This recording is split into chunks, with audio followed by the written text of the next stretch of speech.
My sister-in-law popped out twins, kept the boy, and tossed the girl aside like yesterday's trash. I was soft-hearted back then. I couldn't watch it happen, so I stepped up and raised my niece. I gave her everything. And how did she repay me? When she turned 18, greedy for my assets, she staged an accident and killed me. Cold blood runs in the family, but fate has a twisted sense of humor. I opened my eyes, and I was back, reborn. And this time, fuck them. They're kids. Their problem. The smell of disinfectant hit me first. I blinked, realizing I was back in the hospital waiting room on the day my sister-in-law Tiffany was giving birth. My mother was pacing the hallway, clutching her rosary, muttering prayers for 2 grandsons. She needed that male heir to carry on the prestigious family name, which was hilarious since we were broke. My brother Brad was sprawled on a plastic chair, glued to his iPhone playing Call of Duty. The doctor walked out, looking exhausted but smiling. Congratulations, it's a pigeon pair, a boy and a girl, just like you two. He gestured to Brad and me. My mother's face dropped faster than a lead balloon. She shot me a glare filled with pure venom. What use is a sister? She spat, her voice dripping with sarcasm. Doesn't help the family, doesn't help her brother, just selfish baggage. I laughed internally. Here we go with the emotional blackmail. Sorry, Mom. In this life, I'm fresh out of morals. You can talk all the shit you want. Brad's joy about being a dad lasted exactly 5 minutes. Once the baby started screaming, he looked like he wanted to punch a wall. Tiffany lay in the hospital bed, sweaty, bloody, and ignored. She was groaning in pain, but when she saw me, her eyes narrowed. She looked at me with pure resentment. I turned my back on her.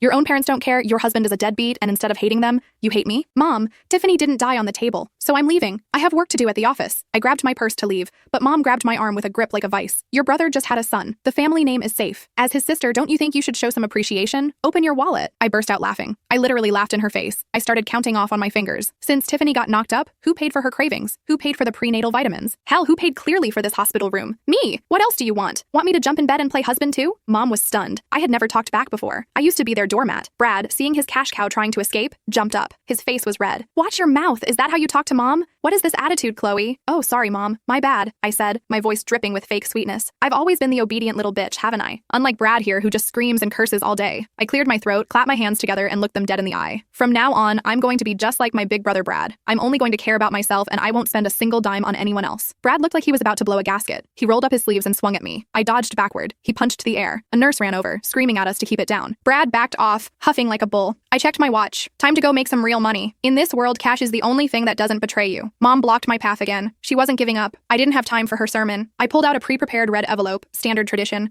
but I'd swapped the contents. I shoved it into her hand and broke free. Behind me, Brad was still yelling, calling me a heartless bitch and an ungrateful skank. I didn't care. If I had a heart, I would have ended up dead in a ditch like the last timeline. In my past life, at the baby's welcome home BBQ, Mom laid down the law. I had to be there. And the plan was simple. Take my money and dump the unwanted girl, Lily, on me. Mom was old school misogynistic. Tiffany was too lazy to raise 2 kids, and Brad made minimum wage. The house was a war zone, so they decided I would be the sacrificial lamb. Last time, I looked at little Lily and felt sorry for her. She was innocent. I spent my youth, my energy, and my savings raising her. And did I get a thank you? No. If I bought her the wrong sneakers, the family called me cheap. When Lily turned 18,